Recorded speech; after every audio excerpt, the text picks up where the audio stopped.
bonjour à tous. Le sujet de la session d'aujourd'hui sera autour de la finance traditionnelle et la finance décentralisée. Quels ponts peuvent être créés entre ces deux types de finances?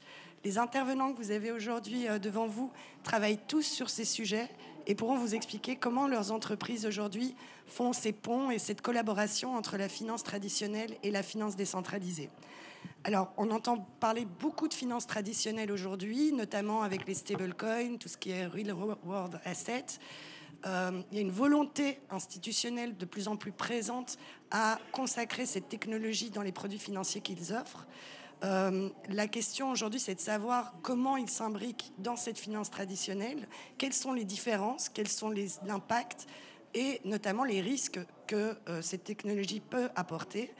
On va commencer par la présentation des intervenants ici. Je vais vous laisser vous présenter à tour de rôle. Alexandre, si tu veux commencer. Bonjour à tous, Alexandre Deschâtres, je travaille chez SC Ventures. SC Ventures, c'est le bras innovation de la banque Standard Chartered. Je suis basé à Hong Kong et l'idée aussi dans le panel, c'était d'apporter aussi cette vision Asie. Donc je suis d'un profil plutôt traditionnel, 25 ans de banque traditionnelle. Donc ce qui est intéressant, c'est de voir effectivement comment on peut faire le lien et le pont entre la finance traditionnelle et le DeFi. J'ai aussi une autre casquette, je m'occupe d'une plateforme de tokenisation incubée par SC Ventures qui s'appelle Libera et qui fait de la tokenisation de Real World Assets. Bonjour à tous, je m'appelle Élodie de Marquichoir et je suis Chief Operating Officer à Kaiko. Kaiko est une entreprise française qui existe depuis un peu plus de 10 ans et je vais vous parler de la donnée de marché financière, apporter une perspective assez complémentaire avec mes collègues ici présents. Pour ma part, j'ai passé 10 ans dans la Silicon Valley avant de rejoindre Kaiko il y a 5 ans, travaillant pendant 6 ans en banque et ensuite pendant 4 ans dans une boîte tech listée sur le New York Stock Exchange où j'ai travaillé sur des nouvelles technologies incluant la blockchain. Donc quand j'ai rejoint Kaiko il y a 5 ans, après avoir passé du temps en finance et découvert la blockchain, travailler sur cette nouvelle infrastructure de marché qui permet en effet, on va en parler un peu plus aujourd'hui, un peu plus d'innovation, permet également aux nouvelles générations de se retrouver dans une manière du flow management qu'on appelle un peu plus. Il y a deux choses avant de rentrer plus dans le détail dont je voudrais vous parler. C'est l'importance de la donnée de marché financière en finance traditionnelle. Comme vous le savez, pour prendre les meilleures décisions d'investissement, vous avez besoin d'informations de qualité, qui soient transparentes et actionnables. C'est le vrai dans la finance traditionnelle, c'est encore plus vrai en finance de marché décentralisée. Pourquoi ? Parce qu'il n'y a plus d'intermédiaires. Donc ça, c'est un premier point dont on ne se rend pas forcément compte, l'importance de la qualité de cette data. Et point numéro 2, également, on est en train de voir opérer un changement sur la manière dont l'information est consommée aujourd'hui. En finance, que j'appellerais Web 1.0, on allait à l'information. On allait voir un Bloomberg, un LSEG, Refinitiv par exemple par le passé. C'est l'utilisateur qui va à la data. Ce qu'on voit apparaître de plus en plus, un peu comme dans les années 90 et le e-commerce avec Amazon, où avant vous deviez acheter un livre, vous alliez vous rendre dans un bookstore. Aujourd'hui, c'est le livre qui vient à vous par une application. Le modèle de data, on voit également s'opérer un changement qui est un changement de paradigme et où l'information est en train d'être livrée directement à l'utilisateur. On le voit dans l'environnement Web 2.0 avec un Google, AWS, Microsoft Azure. On le voit encore plus dans un environnement Web 3 où l'information va directement se plugger dans les smart contracts. Donc j'y reviendrai un peu plus, mais je voulais vous apporter cette perspective d'innovation d'un point de vue de la data qui est centrale, qui est vraiment fondamentale pour le développement de cet écosystème blockchain opéré. Bonjour à tous, je m'appelle Victor Charpia, je suis le responsable juridique de Spyco et je remplace aujourd'hui le cofondateur qui s'appelle Antoine Michon, donc vous ne verrez pas mon nom là-haut sur la liste. Et qu'est-ce que c'est que Spyco ? En 2 mots, c'est une start-up française créée il y a 2 ans qui a un pied et demi dans la finance traditionnelle et quelques 2 orteils dans la finance décentralisée. Et ce qu'on fait, c'est qu'on tokenise des fonds monétaires et des fonds d'investissement régulés de manière tout à fait classique, donc sous les réglementations notamment OPCVM, et on les représente sous forme de tokens et on les distribue, on les met à disposition d'investisseurs, pour l'instant essentiellement sous la forme de produits de placement de trésorerie pour start-up et pour entreprises du secteur du Web3. Donc on a vraiment un pied de chaque côté, on essaie de faire le pont entre les deux et un peu comme Kaiko, on est exposé des deux côtés, on a des intérêts des deux côtés et c'est vraiment de ça qu'on tient à vous parler aujourd'hui. Bonjour à tous, je m'appelle Claire Balva, je suis la directrice générale de l'ADAN, qui est l'association pour le développement des actifs numériques. En gros, c'est la fédération professionnelle des acteurs crypto, donc on représente le secteur crypto principalement auprès des pouvoirs publics. On a à peu près 150 entreprises membres, à la fois d'ailleurs des acteurs de la finance décentralisée, mais aussi des acteurs un peu plus traditionnels, comme les banques. Et donc, on est amené à travailler sur tous ces sujets de finance décentralisée, sur lesquels, naturellement, les régulateurs se posent beaucoup de questions, mais où on voit aussi que nos membres, à la fois traditionnels et plus start-up, voilà, ont envie de travailler ensemble. Merci beaucoup. Merci pour ces introductions. Alors, on va commencer directement dans le vif du sujet. Une question qui semble être large, mais qui pourrait mettre tout le monde aligné sur, en tout cas, qu'est-ce qu'est la finance décentralisée aujourd'hui, qu'est-ce que c'est et quelles sont les différences avec la finance traditionnelle. Je ne sais pas si quelqu'un veut... Oui. Alors la finance traditionnelle, la finance décentralisée, c'est tout simplement la finance classique, mais sur les infrastructures dites blockchain, et donc les infrastructures sur lesquelles circulent principalement des crypto-monnaies ou des crypto-actifs. Et la particularité, je dirais, le changement de paradigme, c'est que dans la finance décentralisée, il n'y a pas un intermédiaire qui, dans la finance classique, est souvent une entreprise comme une banque ou une institution, qui va détenir vos fonds. Dans la finance décentralisée, vous allez pouvoir interagir avec des produits financiers sans jamais qu'un intermédiaire soit en possession, techniquement parlant, de l'argent que vous allez mettre dans tel ou tel produit. Donc c'est vraiment un changement assez philosophique. Vous allez pouvoir interagir directement avec du code, avec des algorithmes, depuis votre portefeuille que vous êtes le seul à maîtriser, le seul à détenir. Donc ça pose évidemment beaucoup de questions parce que naturellement les régulateurs, par exemple, ne vont pas pouvoir s'adresser directement à des entreprises, à des tiers bien identifiés. Mais après, si on parle d'application, très concrètement, vous allez retrouver le même type d'application que dans la finance traditionnelle. Donc, il va y avoir du prêt, de l'emprunt, il va y avoir de l'assurance, il va y avoir des fonds d'investissement, il va y avoir même du crédit lombard. Donc, vous allez retrouver des choses que vous connaissez déjà si vous êtes dans le monde de la finance traditionnelle, mais qui vont être répliquées dans le monde crypto. Peut-être pour compléter ça, il y a un élément que l'on met souvent en avant, c'est que c'est un modèle financier qui est plus inclusif, au sens où aujourd'hui, dans la finance traditionnelle, vous avez toute une fiche quand vous allez faire une demande de prêt. Là, en finance qu'on appelle on-chain, vous allez faire une demande qui est basée uniquement sur la data. Donc si vous avez suffisamment de capitaux, si vous avez un profil qui correspond aux critères de prêt, tout ça va pouvoir être débloqué. Donc c'est plus inclusif. Un autre élément dont Claire parlait, c'est l'aspect automatisation. On parle beaucoup de programmabilité justement dans cette finance décentralisée qui repose sur cette nouvelle technologie qu'on appelle Distributed Ledger Technology, aka blockchain, qui permet l'automatisation des processus et en effet une innovation financière. Dernier point, c'est comme c'est automatisé et que ça passe par des machines, c'est 24 heures sur 24, 7 jours sur 7, c'est disponible tout le temps. Il n'y a pas de barrière géographique, un peu comme on fait beaucoup le rapport entre le Web 3.0 et le Web 2.0. Web 2.0, c'était le lancement d'Internet où c'est un flux d'informations. Là, dans le Web 3.0, c'est un flux de valeur. On va échanger de la valeur, plus seulement de l'information. Un exemple concret que j'aime bien donner, c'est de dire si aujourd'hui j'envoie 10 euros à Claire, qu'est-ce qui se passe? C'est ma banque qui va faire moins 10 euros sur mon compte. Il y a un flux d'informations qui va passer par un message Swift notamment et qui va faire plus 10 euros sur le compte de Claire. Si on parle de tokenisation, c'est une représentation digitale de ces 10 euros qui vont pouvoir être échangés directement. Donc plutôt que de faire un message, dire moins 10, message plus 10, c'est réellement la représentation digitale de mes 10 euros qui vont être passés directement sur le compte de Claire. Et donc ça permet beaucoup de choses qui ne sont pas possibles dans le cadre de la finance des marchés des capitaux aujourd'hui. Peut-être juste pour compléter, effectivement, on se rend compte qu'il y a une différence fondamentale entre la DeFi et le TradFi. Mais ce qui est important, et ce qui est aussi le lien du panel aujourd'hui, c'est de voir comment on peut bridger ces deux mondes. Parce qu'on se rend compte que les besoins fondamentaux sont identiques. C'est prêter de l'argent, recevoir de la valeur, faire effectivement des opérations de lending. Donc on a accès aux mêmes besoins, mais finalement les rails vont être un peu différents. Et tout l'intérêt aujourd'hui du monde traditionnel, c'est d'utiliser ces techniques offertes par la DeFi et les appliquer au monde traditionnel. Donc, aujourd'hui, on a tendance à mettre un peu en opposition les intermédiaires, les banques en particulier, et le monde de la DeFi. Mais je pense que ce qui est important, c'est de voir dans quelle mesure ces acteurs traditionnels adoptent les concepts du DeFi, du 24/7, de la programmabilité, et l'appliquent dans leur concept. Donc la tokenisation est un très bon exemple aujourd'hui, mais effectivement, on voit une lame de fond arriver, et je pense que c'est ça qui est important, de voir dans quelle mesure tous les concepts DeFi peuvent apporter l'efficacité dans le monde traditionnel. Pas grand-chose à rajouter par-dessus tout cela.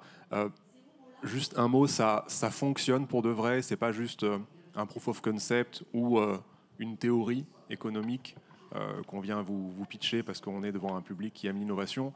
Il y a des milliards et des milliards qui sont gérés aujourd'hui en DeFi. Les volumes quotidiens représentent des milliards. Il y a des entreprises entières qui sont bâties sur ces fondamentaux-là, donc qui ne se servent plus de comptes bancaires traditionnels, qui n'investissent plus sur les marchés financiers traditionnels, mais qui font passer toutes leurs opérations par la finance décentralisée. Et ça marche relativement bien, avec quand même des petits à-coups. Il y a parfois des failles techniques, parfois il y a ce qu'on appelle des hacks. Mais globalement, on peut trouver en DeFi aujourd'hui à la fois des opérations financières parfois plus intéressantes que celles qu'on pourrait faire sous une forme équivalente en finance traditionnelle. Et en tout cas, on trouve la liquidité, on trouve les supports d'investissement, on trouve l'accès à différentes catégories d'actifs et à différents types de monnaies. Et l'un des grands enjeux dont on va reparler, c'est est-ce que cette DeFi-là, elle est intrinsèquement liée à la crypto-monnaie, donc aux grandes crypto-monnaies qu'on connaît qui ne représentent pas de valeur en dehors d'elles-mêmes, en dehors de la valeur que le grand public sous une forme de confiance leur attribue, ou est-ce qu'on peut introduire en DeFi des éléments venant de la finance traditionnelle et représentant de la valeur extrinsèque à la blockchain sous une forme de tokenisation? Est-ce que je peux ajouter quelque chose, juste rebondir sur ce que tu disais? Je trouve ça très intéressant. Parfois, on met en opposition la finance traditionnelle et la DeFi. Et ce que tu disais est très vrai. Pour moi, ça ne doit pas être vu comme une menace, mais une opportunité. Réellement, si on regarde, je trouve que Robinhood est un exemple qui est très parlant, qui a été créé en 2013 avec l'application lancée en 2015, donc il y a tout juste 10 ans. Ils ont un peu plus de 300 billions US dans ce cas d'utilisation-là. Pourquoi? Parce qu'ils ont répondu à un vrai problème. Ils ont mis en place une interface utilisateur extrêmement simple. Ils ont su résoudre des problèmes qui existaient et qui étaient des roadblocks, des éléments bloquants au développement et à l'utilisation. Je pense que vraiment de voir, on parle beaucoup de CDFI, c'est Centralized Digital Finance. L'idée, à mon sens, c'est pas d'oublier tout ce qu'on a appris de la finance traditionnelle. Il y a eu la crise des subprimes en 2008, il y a eu un cadre réglementaire mis en place parce qu'il y a eu des abus. L'idée, c'est de pouvoir prendre ce qu'on a appris avec la finance traditionnelle, mais en utilisant cette nouvelle technologie qui, en effet, est plus inclusive. On va sûrement parler des stablecoins et de cadres cross-border payments où on a la chance d'être dans une économie privilégiée, mais ce n'est pas le cas dans le monde, où on a des vrais cas d'usage auxquels cette technologie répond. Donc, simplement, je trouve ça très intéressant ce que tu disais, et on n'en parle peut-être pas assez. C'est vraiment pas de voir ça comme une menace, mais les banques, les institutions financières devraient réellement voir ça comme une opportunité de capter un nouveau marché, d'être plus pertinent auprès des jeunes. Aujourd'hui, vous le savez peut-être, c'est le cas en France, au Royaume-Uni, mais l'Italie, l'Allemagne suivent également. Il y a plus de détenteurs de comptes crypto que de comptes titres aujourd'hui, ou de PEA en France.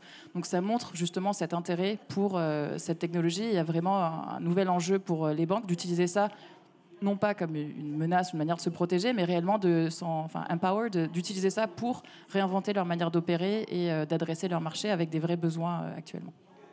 Merci. C'est un bon segue pour la deuxième question. Quelle est la promesse de la DeFi à la base? Où sont les risques? Quels sont les éléments que vous trouvez bloquants? Et je parlais de segue parce qu'on mentionnait 2008. Je pense que c'est peut-être intéressant de revenir vers la base de pourquoi en fait on a commencé à parler de blockchain et de crypto. Oui, effectivement, parce que quand on parle du début de la blockchain, la vraie promesse, qui était un peu une utopie, c'était de disrupter tout le système financier, d'enlever les banques qui avaient créé cette Global Financial Crisis et de donner la possibilité à tout à chacun d'être le maître de son portefeuille et de sa valeur. Donc ça, c'est effectivement une vision un peu utopiste. Cela étant dit, on a une réalité que l'on voit tous les jours là, depuis quelques années, qui nous permet de prendre toute la mesure de la blockchain et de la finance décentralisée. Quand tu parles effectivement de 24/7, d'accès global, transférer un token de Paris à Hong Kong en l'espace de quelques secondes. Quand on voit effectivement cette capacité aussi de réduire les coûts et les frictions, plus besoin d'intermédiaires, on le disait tout à l'heure. Donc il y a tout un système qui est en train de se mettre en place, une lame de fond. Et aujourd'hui, effectivement, on ne voit pas comment les choses pourraient revenir en arrière, puisque même les utilisateurs traditionnels commencent à s'en rendre compte. Un point super important, et par rapport à mon expérience chez Standard Chartered, qui est vraiment une banque des pays émergents, et on se rend moins compte peut-être dans les pays développés, c'est que la DeFi permet une inclusion financière qu'on n'avait pas par le passé. Énormément de personnes dans le monde sont débancarisées, n'ont pas accès à un compte bancaire. Et la DeFi leur permet d'avoir accès à une sorte de wallet qui est un compte bancaire digital. Et on le voit dans les pays émergents, en Amérique latine, en Afrique, au Moyen-Orient ou en Asie, cette façon d'ouvrir le monde financier à des personnes qui n'en avaient pas l'occasion jusqu'à présent, ça pour moi, ça c'est une vraie promesse du futur. Ouais, moi, je voulais revenir sur ta question quand tu dis quelle est la promesse de la DeFi. En fait, la DeFi, c'est pas une personne qui s'est levée un matin et qui lui dit voilà, je vous promets que ça va se passer comme ci ou comme ça. Donc, il faut pas non plus personnifier ces technologies. La DeFi, elle s'est créée petit à petit avec un ensemble de technologies qui se sont créées sur certains types de blockchains, en l'occurrence particulièrement Ethereum, même s'il y a d'autres blockchains qui servent à de la DeFi. L'ADN peut-être plus politique dont tu parlais, c'est principalement celui de Bitcoin, qui s'est créé en 2008 par un anonyme dans une logique de vraie désintermédiation du système bancaire. Mais l'ADN de Bitcoin et celui d'Ethereum et de la DeFi ne sont pas exactement les mêmes. Et c'est d'ailleurs pour cette raison que beaucoup de Bitcoiners n'aiment pas la DeFi, parce qu'ils trouvent que ça va répliquer un certain nombre de dérives du système financier traditionnel. Et c'est pour ça d'ailleurs aussi que certaines personnes dans la DeFi sont très réticents et évitent les bitcoiners qu'ils vont trouver beaucoup trop conservateurs et pas assez innovants. Donc c'est pas un secteur complètement homogène et il faut bien se rendre compte que dans la DeFi, bien sûr, il y a une idée de désintermédiation et de décentralisation. C'est d'ailleurs dans le nom finance décentralisée. En revanche, la décentralisation, c'est toujours un spectre. On n'est jamais complètement centralisé ou complètement décentralisé. Et dans la DeFi, vous avez beaucoup de protocoles, de projets qui vont avoir un certain niveau de décentralisation technique, par exemple, mais où certaines personnes vont être particulièrement influentes dans les évolutions du protocole, parce qu'ils vont avoir beaucoup de jetons de gouvernance, parce qu'ils vont avoir une voix technique. Ce sont des gens très intelligents qui ont beaucoup contribué à la fondation du projet. Donc c'est vraiment une sorte de zone grise et il ne faut pas imaginer qu'il y a forcément une promesse très claire et que tout le monde se situe soit d'un côté ou de l'autre de la barrière. Peut-être qu'on pourrait encore évoquer la transparence, quelque chose qui est une valeur à la fois fondamentale, mais aussi une caractéristique inévitable. Encore qu'on pourrait citer quelques développements récents où on commence à revenir en arrière sur cette transparence dans le cadre de constructions mathématiques assez complexes que je ne maîtrise pas. Mais globalement, je ne sais pas si c'était une ambition des premiers des économistes et mathématiciens qui ont travaillé sur les protocoles DeFi, mais en tout cas, c'est une conséquence. Tout ce qu'on fait en DeFi est visible sous une forme pseudonyme. Mais la valeur qui se déplace est visible et elle est quantifiable en temps réel. Donc on peut faire des très jolis dashboards, qui est quelque chose qu'on n'aurait pas dans le système financier traditionnel. Aujourd'hui, on ne sait pas exactement ce qu'une banque possède. On sait quel est son actif total parce qu'il y a une comptabilité qui est faite. On sait qu'elle va posséder peut-être 2000 milliards d'actifs, ce qui est énorme. Mais la composition exacte, on le maîtrise uniquement par des grands agrégats. En DeFi, on pourrait avoir une granularité absolue sur tout ce que possède une adresse, à la moindre fraction de centime. Tout pourrait être visible, tout pourrait être tracé, si on savait évidemment à quelle entité l'adresse est rattachée, ce qui est le cas en général pour les adresses les plus importantes. Donc c'est un phénomène très intéressant qui, assez souvent, il faut le dire, rend sceptiques les institutions financières plus traditionnelles, qui n'ont pas nécessairement envie que leurs concurrents ou que des tiers voient ce qu'ils font au quotidien, à quelles heures, est-ce qu'ils font les transactions, par quel montant, par quel schéma préférentiel. Donc c'est quelque chose de très intéressant. C'est une nouveauté en tout cas. Est-ce que c'est bon, est-ce que c'est mauvais, on s'y adapte. Il y a deux choses supplémentaires. On a parlé déjà, la promesse de la blockchain, on parle de better, faster, cheaper. Donc ça, c'est qui a déjà été évoqué. Il y a deux choses supplémentaires sur lesquelles j'aimerais j'aimerais m'étendre un petit peu plus. Le premier, c'est le management collatéral. On a parlé de 2 cas d'usage dans la crypto et la tokenisation qui sont des killer apps. Alors, stablecoin, vous avez sûrement entendu parler, on l'a mentionné un peu plus tôt. Deuxième point, c'est le management collatéral. Je parlais un peu plus tôt de Robinhood qui a annoncé récemment le lancement de sa chaîne, Hood. Pourquoi est-ce que c'est si intéressant ? Il y a une chose qui est clé et que Robinhood a bien compris et que d'autres sont en train de mettre en place, c'est aujourd'hui, quand on settle, donc quand vous faites une interaction, vous allez envoyer vos actions, vos obligations, il y a entre 1 et 2 jours. On appelle ça T+2 en marché des capitaux. Sur la blockchain, on appelle ça le settlement atomique. C'est quasiment instantané. Qu'est-ce que ça change ? Qu'est-ce que ça permet ? Sur une chaîne comme Robinhood, le fait d'avoir aujourd'hui tout ce qui est vos collatéraux, que ce soit des ETF, des cryptos, du cash, des actions, comme tout est settled immédiatement, vous allez pouvoir utiliser ce collatéral de suite pour faire du prêt, pour commencer à gagner de l'argent. Aujourd'hui, APY est de 4%, donc l'équivalent de pourcentage sur vos livrets, par exemple. Et ça change tout. Donc le management de collatéral, on parle de composabilité aussi. Aujourd'hui, c'est très difficile quand vous mettez en collatéral ou en garantie des stocks, des obligations, de faire fonctionner ça dans l'économie. La blockchain permet ça.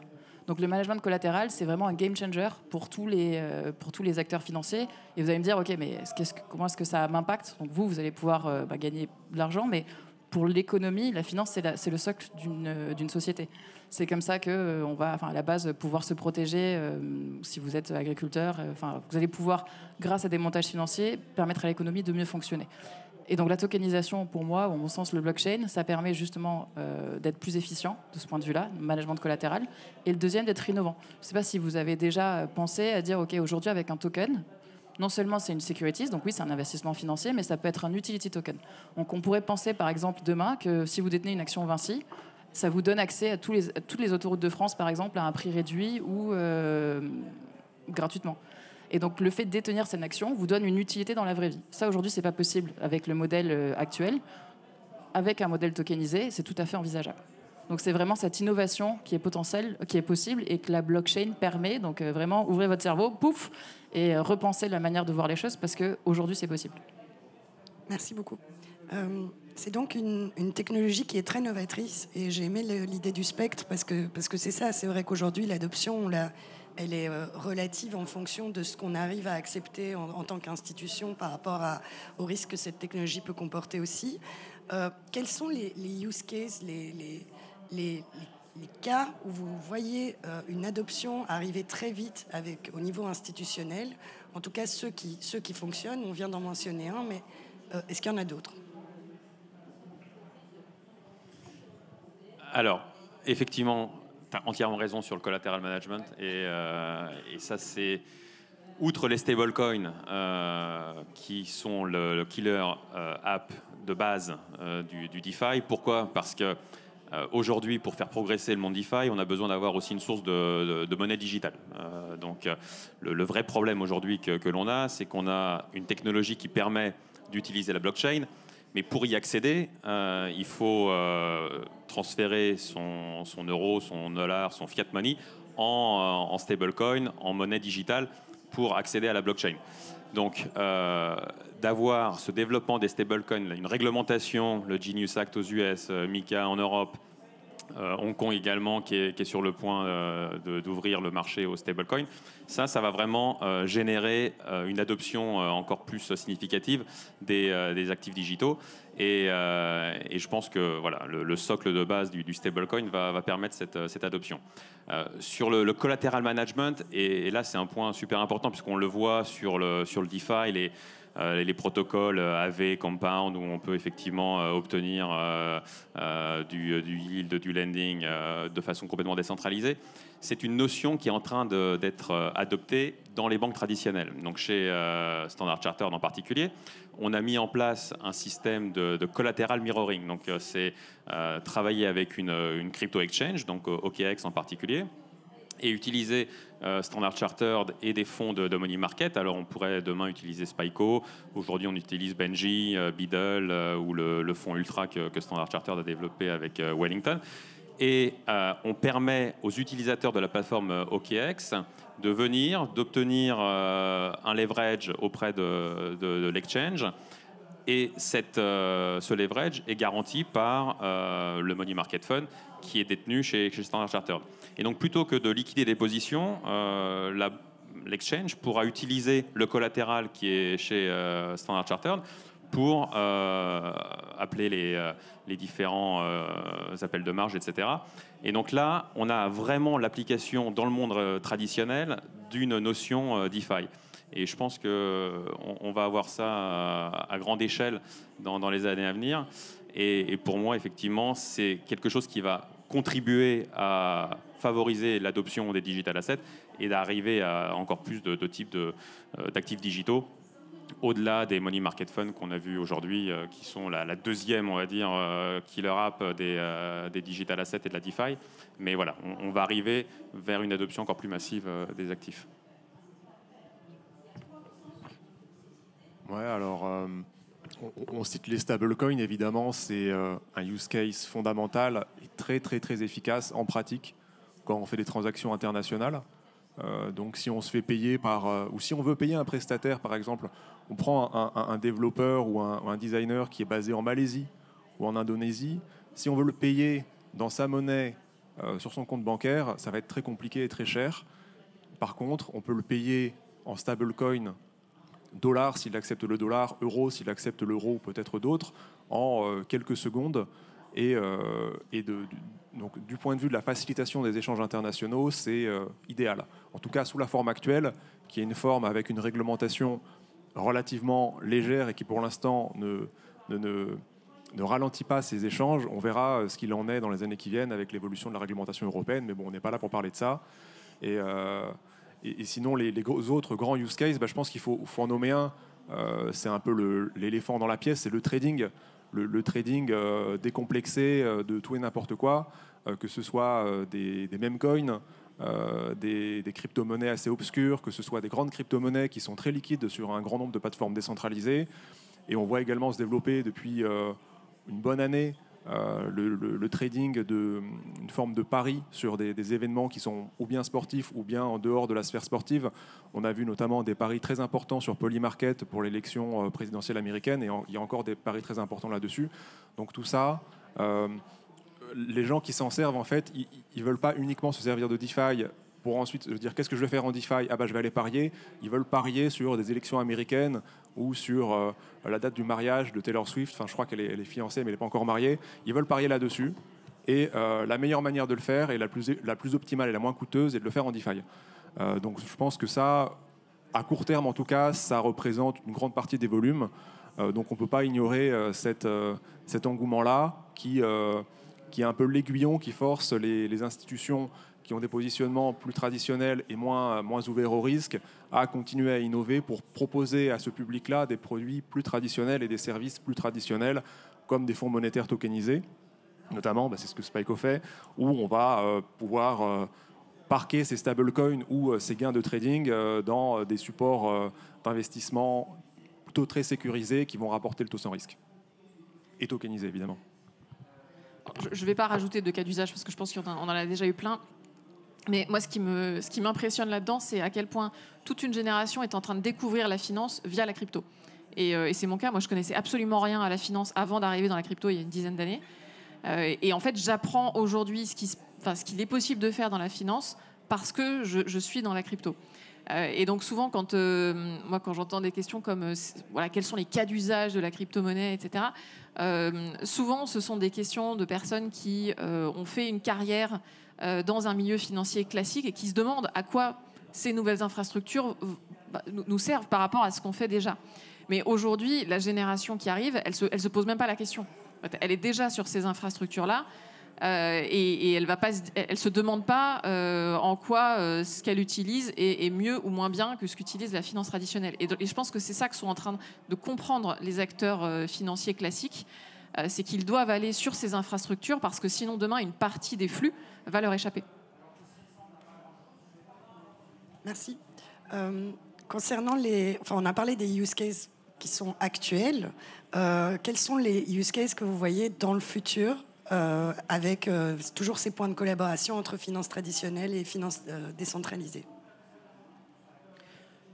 Le premier qui me vient, mais qui est presque déjà actuel, hein, c'est la tokenisation d'actions qu'on commence à voir sur certaines plateformes d'échange, qu'on va voir dans la finance décentralisée, et donc avec une grande interopérabilité entre je dirais des infrastructures plus classiques comme le marché de la bourse, avec du trading sur des actions, des obligations, et de vrais portefeuilles crypto qui demain vont vous permettre de stocker sous forme de jetons vos actions. Alors tu parlais tout à l'heure d'actions Vinci par exemple, ça pourrait très bien être ça.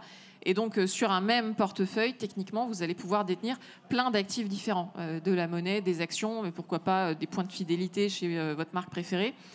Et donc on va avoir, je dirais, presque une fusion d'ailleurs entre la finance et peut-être d'autres types de métiers, comme des métiers de la fidélisation client, etc. Donc voilà, c'est celui que je vois. Maintenant, il y a plein de cas d'usage financier, j'imagine, très prospectifs. Mais je pense que le plus immédiat, ce sera celui-là. Non, dans le même acabit, donc effectivement, la tokenisation des actions, ça fait partie des points très importants et on le voit à l'heure actuelle. Il y a toute une partie aussi d'actifs plus illiquides. Donc, les actions sont très liquides, il n'y a aucun problème aujourd'hui. Mais l'utilité d'un token, c'est de permettre la composabilité, mais d'utiliser le token pour faire quelque chose d'autre. Aujourd'hui, on a une action, on a une obligation sur son portefeuille d'investissement. Bon, voilà, ça reste ici. On ne peut pas en faire grand-chose. Demain, grâce à la tokenisation, on va pouvoir rendre vivant finalement son portefeuille financier.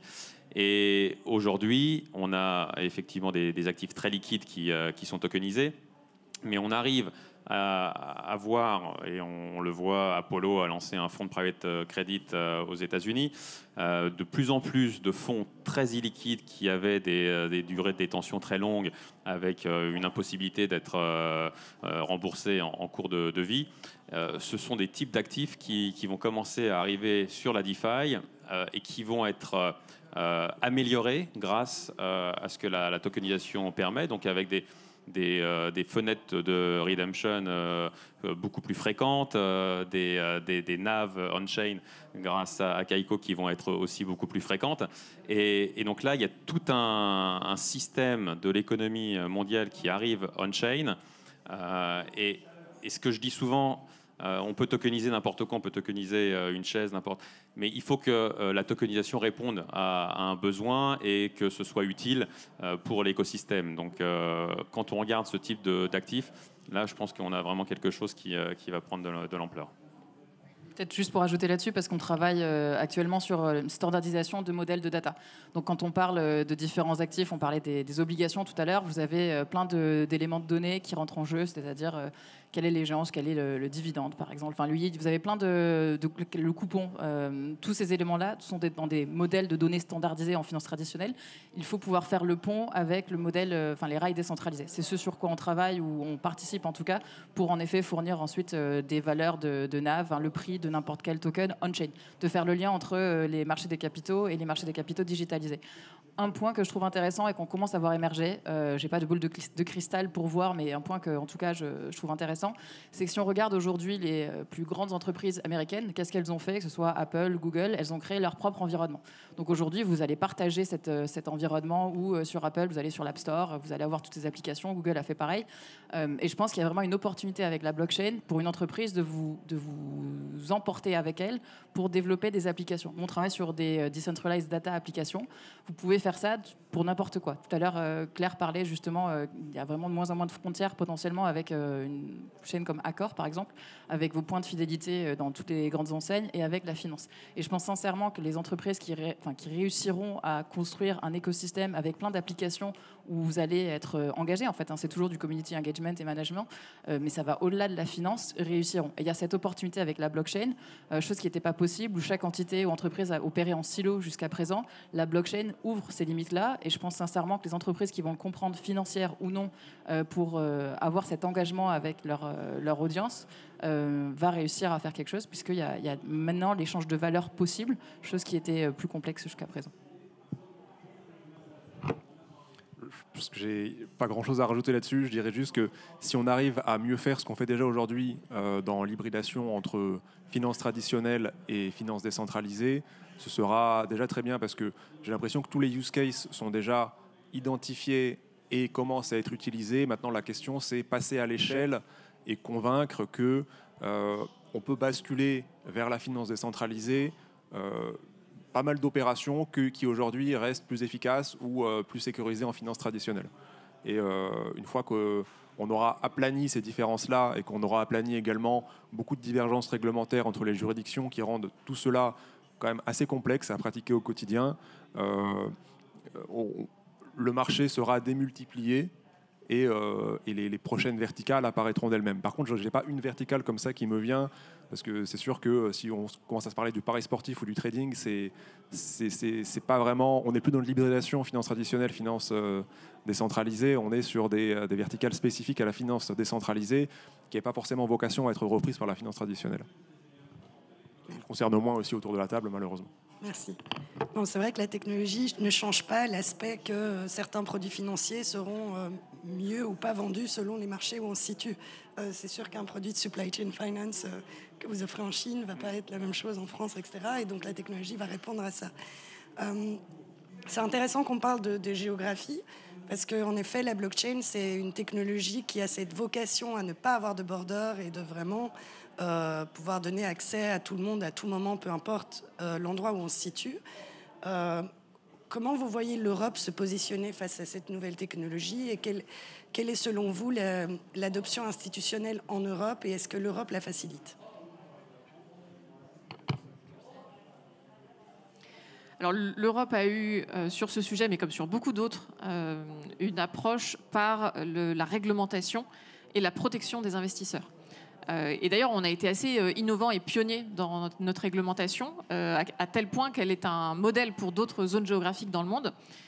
Donc, on a régulé très tôt en France, puis en Europe, avec notamment une réglementation qui s'appelle MiCA, et qui va réguler les intermédiaires. Donc c'est vrai que dans la finance décentralisée, on le disait, voilà, il n'y a pas d'intermédiaire, donc cette partie-là n'est pas vraiment concernée par MiCA, mais l'ensemble du monde crypto est régulé, et contrairement à ce que j'entends beaucoup d'ailleurs, c'est pas un Far West, hein, il y a vraiment une réglementation qui est d'ailleurs pas simple à respecter pour les acteurs crypto, qui doivent engager beaucoup de moyens pour être conformes à cette réglementation. Maintenant, forcément, quand vous régulez un secteur, c'est moins facile d'innover. Et donc, toute la question, c'est comment est-ce qu'on arrive à protéger les investisseurs sans pour autant brider nos acteurs et faire en sorte, voilà, ce qu'on veut, c'est quand même faire en sorte d'avoir des champions en Europe et de ne pas être juste un marché de consommateurs auquel vont venir s'attaquer des acteurs asiatiques ou américains. Et ça, je pense que c'est vraiment l'enjeu pour les prochaines années, c'est de faire en sorte en Europe qu'on soit suffisamment souverain sur certaines verticales dans la DeFi et dans la crypto en général pour avoir des acteurs qui sont basés en Europe et qui vont proposer des services. Sur la DeFi, par exemple, en France, on a la chance d'avoir plusieurs entreprises qui sont assez leaders. Alors, je pense par exemple à Morpho, mais il y en a d'autres. Spyco en fait partie aussi. Voilà, on a des acteurs qui, je dirais, ont une place particulière dans cet univers. Et la France a encore vraiment un rôle à jouer dans ce monde-là. Donc, c'est très important que nos institutions soutiennent ce sujet. Forcément, vous vous doutez bien qu'à très haut niveau, les régulateurs, eux, leur job, c'est de faire en sorte que les investisseurs ne soient pas lésés. La Banque centrale européenne regarde tout ça avec à la fois de la curiosité, mais aussi un peu de méfiance, il faut le dire. Et donc, c'est le rôle du secteur crypto dans son ensemble, voilà, de jouer carte sur table et de dire voilà ce qu'on propose, voilà la valeur ajoutée de nos produits, voici les bonnes pratiques qu'on met en place, et voilà comment on peut tous ensemble proposer des nouvelles applications pour la finance de demain et faire en sorte que l'Europe soit leader sur ce marché. Je vais peut-être compléter, tu as déjà très bien couvert la place d'Europe. Il y a une chose dont on n'a pas parlé encore. On a parlé des promesses, on a parlé de ce à quoi la blockchain servait et on a parlé d'opportunités. Pour simplifier ou résumer ce qu'on a dit, aujourd'hui la finance c'est 200 trillions, plus ou moins en termes de market cap. L'idée c'est de pouvoir capitaliser là-dessus et créer de nouveaux cas d'usage avec apporter des liquidités sur des actifs qui ne le sont pas, avec la création, on parlait tout à l'heure de securities, d'instruments financiers investissables et également d'utilisation. Tout ça, ça va permettre à la capitalisation boursière d'augmenter. Donc passer peut-être de 200 à 400, c'est ce qu'on entend à terme, par exemple. Tout ça, on en a parlé. Il y a une chose, cependant, sur laquelle il faut revenir, c'est la raison pour laquelle il y a eu une réglementation, c'est en effet qu'en 2022, on a eu un dépeg de stablecoin, on a eu une crise de liquidité avec, on a vu les plus grandes banques, Silicon Valley Bank, etc., également être remises en question. on a vu cet environnement crypto s'institutionnaliser. La crypto, il y a 5 ans, la crypto, il y a 9 mois, c'est pas le même que la crypto, l'environnement crypto ou tokenisé aujourd'hui. On est en train justement de gagner en maturité, les infrastructures sont en train de s'institutionnaliser, si je puis dire, et ça c'est important de le garder en tête parce qu'en effet, il y a du risque. Et il y a un risque comme il y a en finance traditionnelle aussi, on a parlé de la crise des subprimes de 2008, mais il y a un risque également en crypto. Donc le fait d'avoir cette envie de protéger le consommateur, elle est à mon sens, il y a un framework en tout cas, qui doit être mis en place parce qu'en effet, nous on le voit d'un point de vue de la donnée de marché financière, il y a quelques mois, si vous avez vu sur Jelly My Jelly, il y a encore des manipulations du cours du marché. Donc, par exemple, ceux qui détenaient ce token il y a quelques mois ont vu sur Binance le cours exploser 500% en une journée. Et derrière, il y avait un trader qui traitait et sur les options dérivées, et sur les dérivatives, et sur le spot, et qui a artificiellement fait monter ce cours-là. Et là, on parle de mars 2025, pas de 2022. Et d'FTX et du token FTT. Donc, tout ça pour dire qu'on est encore sur cette correction de marché où on apprend au quotidien. Il y a besoin encore, à mon sens, pour arriver sur du mass market et vraiment cette adoption massive d'avoir une infrastructure qui est un peu plus robuste, on va dire, à ces manipulations de marché, à ces abus de marché. Et à mon sens, on est en voie à permettre ça par les acteurs qui sont en train de proposer de nouveaux produits et parce qu'on a plus de clarté ou de visibilité du point de vue réglementaire. Merci beaucoup. Je vais poser une dernière question bonus et peut-être permettre quelques questions à la fin. Que conseillez-vous aux gens qui s'intéressent à la finance décentralisée? Je rajoute Dior, évidemment, mais pour nous, mais voilà. C'est quoi? C'est des listes de lecture, des podcasts à regarder. Ouais, des formations. Souvent, on entend que c'est pas toujours évident d'entrer dans l'industrie, de comprendre. Alors, rentrer dans l'industrie pour y travailler, c'est sûr que c'est pas évident, surtout en France, parce qu'on peut pas dire qu'il y ait un énorme employeur qui va embaucher des étudiants en sortie d'études. Il n'y a pas de Capgemini de la DeFi, en tout cas. Il y en avait un il y a quelques années qui s'appelait Consensus, mais ils ont un peu réduit l'emprise parisienne. Mais globalement, je pense que il faut, j'imagine, trouver une verticale qui intéresse, c'est-à-dire peut-être qu'on a envie de spéculer sur des événements politiques ou faire du pari sportif un peu amélioré et creuser ça, trouver les protocoles qui permettent de pratiquer et aller lire la documentation, comprendre comment ça fonctionne, comprendre s'il n'y a pas des asymétries d'informations qui sont exploitables. Et en fait, on remarque que c'est un milieu qui est encore très naissant, donc il y a beaucoup d'inefficacité. Et pas mal de gens arrivent à trouver ces inefficacités-là et à gagner un peu d'argent de poche, notamment beaucoup d'étudiants. Donc c'est quelque chose qu'ils ont tout intérêt à creuser, ne serait-ce que parce que ça les forme et ça donne de l'expérience. Après, au niveau plus professionnel, est-ce qu'on peut vraiment s'y former? Il n'y a pas de formation théorique sur le sujet. Si on comprend déjà, si on est trop déformé par la finance traditionnelle, on aura peut-être trop tendance à importer ces réflexes en disant quel est le risque, comment comptabiliser le risque, et c'est peut-être pas forcément ce qui permet d'être le plus réactif. Je pense vraiment qu'il faut utiliser les outils et il n'y a pas vraiment de bouquin fondamental ou de texte fondateur. On pourrait aller lire Vitalik Buterin, le fondateur d'Ethereum, mais lui, il est déjà à un niveau supérieur. Il parle d'infrastructure, il parle de vie privée, il parle de cryptographie. Donc, je ne suis pas sûr que lui-même s'intéresse tant que ça à la finance décentralisée. Peut-être relire les grands principes de Satoshi Nakamoto sur la souveraineté financière individuelle. Mais là, on est encore sur autre chose et ce n'est pas forcément très transposable à la finance décentralisée d'aujourd'hui. Sinon, se former à la finance traditionnelle et voir si on peut faire des ponts. Pourquoi pas? Si je peux juste compléter ça, parce que Claire a écrit un super bouquin, par exemple. Donc j'allais dire que ça va être difficile pour toi de. Non, j'ai un avis un peu divergent. Il y a pas mal de choses en ligne maintenant, surtout que ça se démocratise de plus en plus, même en français. Il y en a pas mal en anglais, mais Claire a écrit un super bouquin que je vous invite à lire sur la question pour comprendre un peu plus. Deuxième point, je suis aussi pas tout à fait d'accord. En France, on a des super acteurs. Si vous cherchez à apprendre un peu plus, il y a Spyco, il y a Morpho, il y a Ledger, il y a Kill, il y a Waltio, il y a Crypto, il y a Kakao également. On a plein de... Il y a vraiment à tous les niveaux, que ce soit sur la tokenisation d'actifs, sur la partie wallet.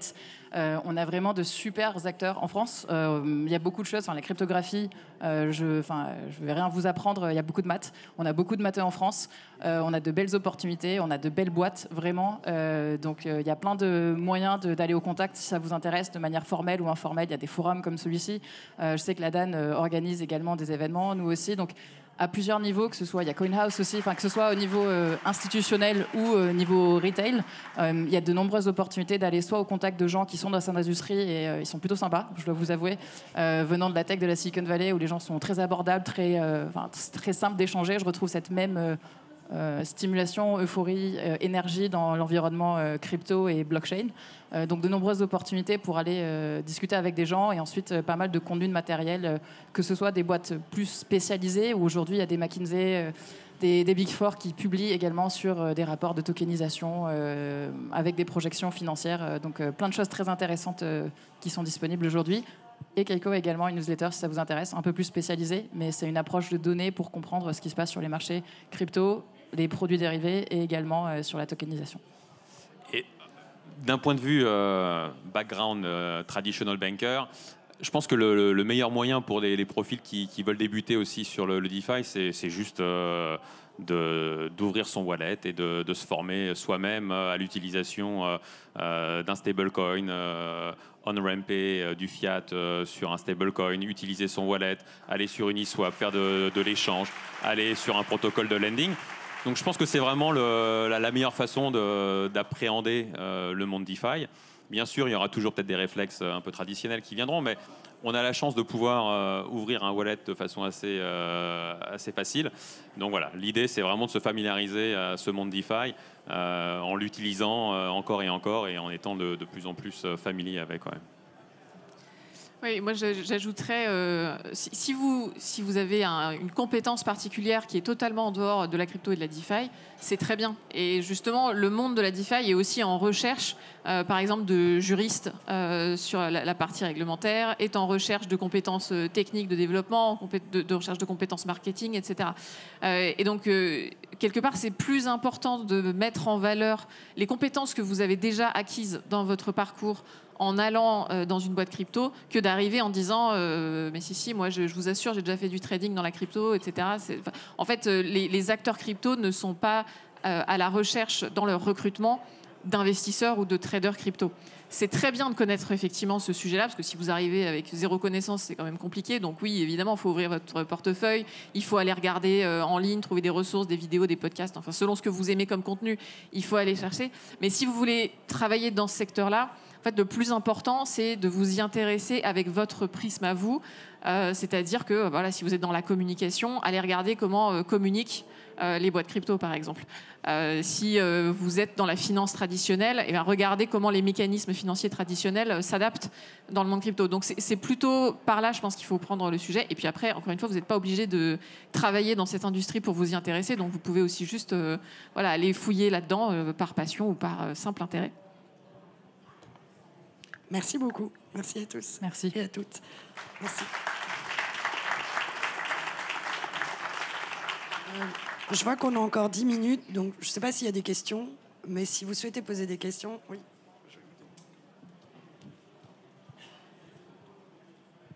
Merci. Pour le développement justement de la DeFi, est-ce que le secteur assurantiel peut contribuer à donner, on va dire, un peu plus, et quels sont les cas d'usage que vous avez eus dans ce cas-là? Alors, le cas d'usage qui me semble le plus évident, en tout cas, c'est en cas de sinistre, par exemple, d'avoir tout ça dans un smart contract. Et c'est très simple. Un smart contract, c'est quoi? C'est de la programmation où on va dire si cet événement se passe, dans ces cas-là, B arrive. Donc si vous avez un sinistre tout autre, il faut de la donnée de marché. C'est ce qu'on fait aujourd'hui en disant si tel événement se passe, et bien dans ces cas-là, ça va débloquer automatiquement un remboursement pour votre consommateur, par exemple, pour vos clients. Donc ça, c'est un cas qui me semble évident et qui peut s'exporter à tous les cas d'assurance de ce point de vue-là. Et j'ajouterais, parce que là, effectivement, on est plutôt dans le cas d'usage pour les assureurs qui veulent faire de la DeFi. Mais moi, je pensais même à autre chose, c'est-à-dire pour les assureurs de proposer des produits d'assurance aux acteurs DeFi. Et d'ailleurs, aujourd'hui, c'est un vrai sujet. Dans la DeFi, il y a plein de risques. Il y a notamment des risques techniques, des risques d'EPEC, de stablecoin, etc. Et ces risques, aujourd'hui, sont très peu assurés parce qu'il y a très peu d'assureurs qui sont capables de calculer correctement ces risques et donc de proposer des produits adaptés. Donc, si vous êtes dans le milieu de l'assurance, moi, je pense que le vrai sujet sur lequel qu'il faut vraiment aller creuser, c'est plutôt quels produits on va proposer aux acteurs crypto et aux acteurs de la DeFi. Merci. S'il n'y a pas d'autres questions, je pense qu'on peut... Ah, pardon. Désolé. Merci. Dans mon esprit, l'intérêt de la DeFi, c'est de pouvoir rendre liquides des actifs plutôt illiquides ou relativement peu liquides. Et il y a un truc dont vous n'avez absolument pas parlé. Vous avez dit que les actions, par exemple, c'était un produit très liquide. Ce n'est pas vrai pour les startups.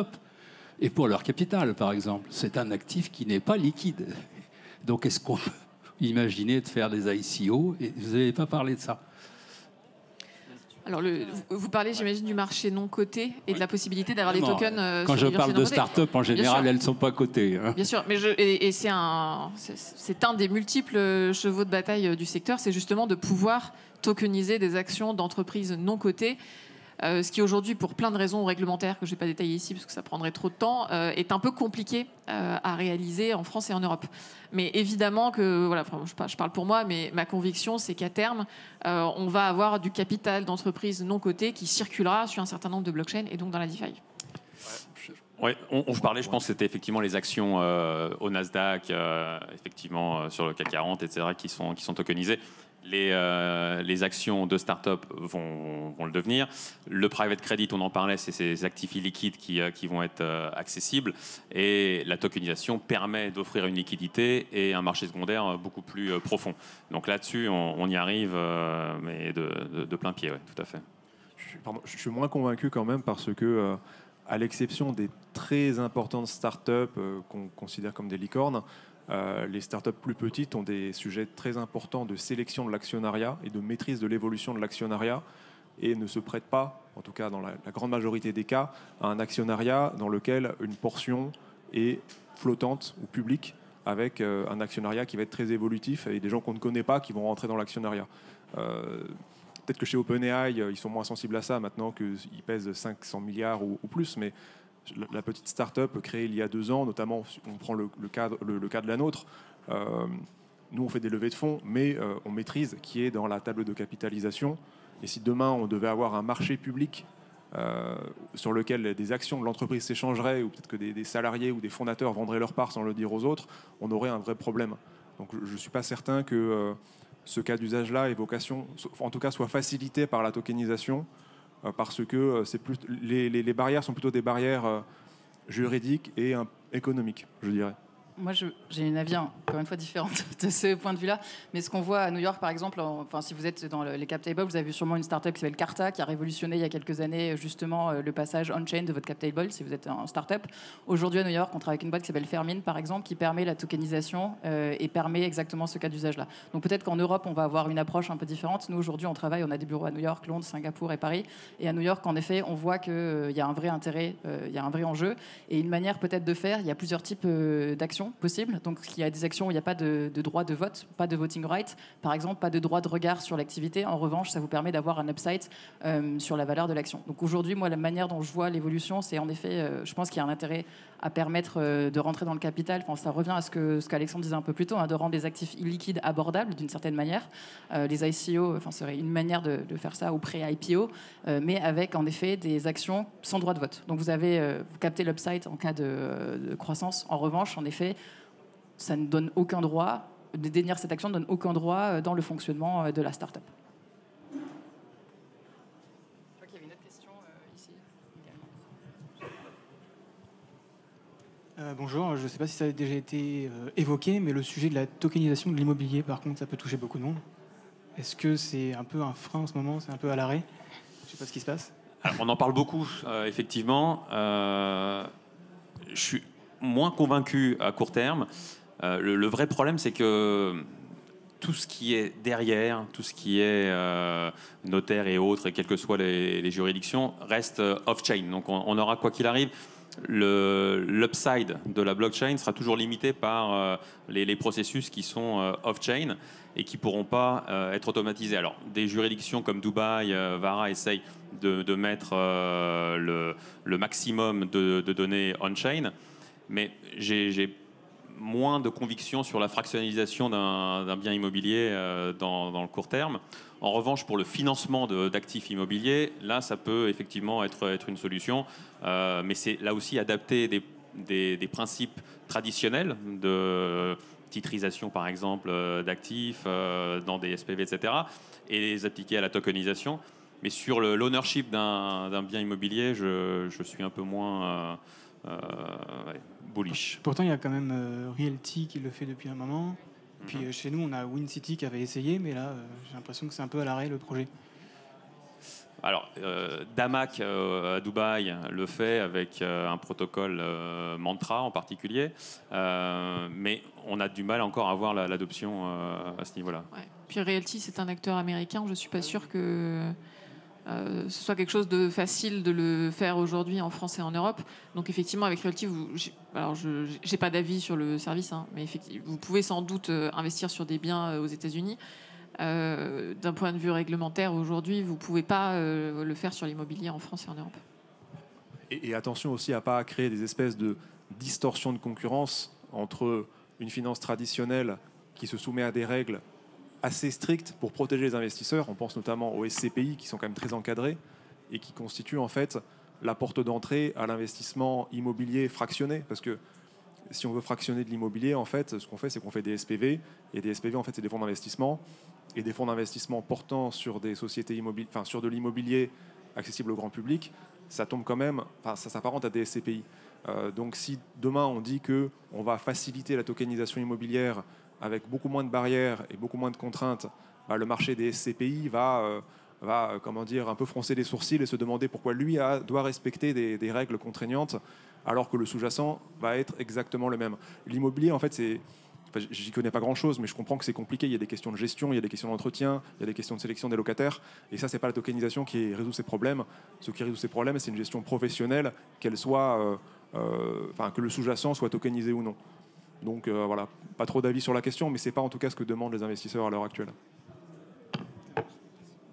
Si je peux rajouter à ça, c'est vrai que dans l'immobilier, je pense que le premier use case qu'on va commencer à avoir sera probablement avec le back-office. Par exemple, il y a des boîtes de paiement qui font du séquestre pour des agences immobilières en Asie du Sud-Est. Donc peut-être que ce sera la première étape avant de voir des appartements tokenisés.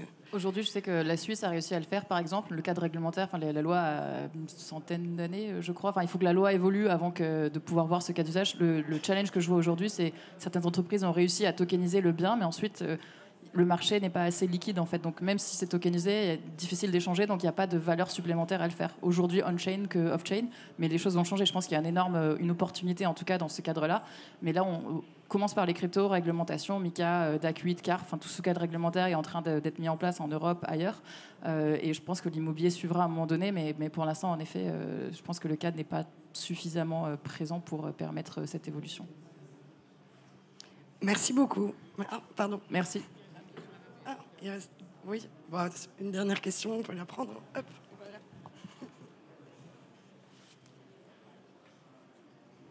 Merci. Bonjour, j'avais une question par rapport à l'euro numérique. Est-ce que ça sera un frein pour justement la finance décentralisée ou pas ? Je pense que c'est un sujet complètement séparé et que ça n'aura pas nécessairement de conséquences, même si sur le plan politique, évidemment, qu'il peut y avoir... on peut voir ça comme une complémentarité ou comme une concurrence monétaire, le fait d'avoir à la fois des stablecoins et un euro numérique et un euro distribué de manière plus classique par les banques commerciales. En revanche, sur les applications vraiment dans la DeFi, je ne pense pas que l'euro numérique, en tout cas à court terme, nuise à l'adoption dans ce domaine-là. Moi, je peux vous donner un exemple, en tout cas, de ce qu'on voit de la data, l'exemple de la Corée du Sud, par exemple. La Corée du Sud, a longtemps, le gouvernement coréen regardait à avoir un CBDC, un Central Bank Digital Currency coréenne, parce qu'ils voyaient les stablecoins comme étant une concurrence, en fait, et une perte de la souveraineté d'une certaine manière. Donc ils ont privilégié cette voie-là, et là ils ont complètement changé parce qu'ils voient qu'il n'y a pas assez de liquidité, que pour lancer le marché en Corée, lié avec la tokenisation en partie, mais aussi le lancement d'ETF, d'ETP qui est pressenti pour les prochains mois, ils ont dû faire un 180 complet et permettre l'utilisation de stablecoins. Donc je ne réponds pas à la question Eurodigital, mais je vous partage en tout cas ce qu'on observe d'un point de vue de la Corée et les choix du gouvernement. Et juste pour terminer, je pense qu'il y aura aussi une coexistence entre les différents types de monnaies digitales. Donc les CBDC pourront coexister avec du stablecoin ou avec des dépôts tokenisés aussi qui feront partie des prochaines évolutions côté DeFi/TradFi. Merci. Merci à tous et à toutes. Merci beaucoup. Merci.